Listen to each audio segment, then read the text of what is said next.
at his right hand. Hear me?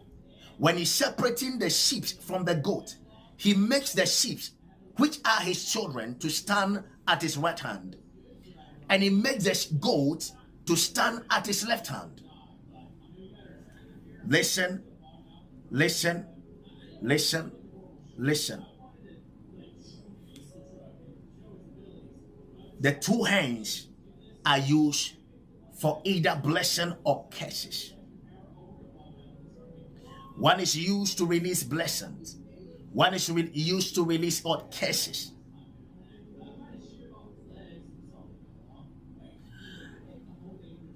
When God is separating his children from the children of this world, he makes his children stand at his right hand, and the children of this world who belongs to the devil at his left hand.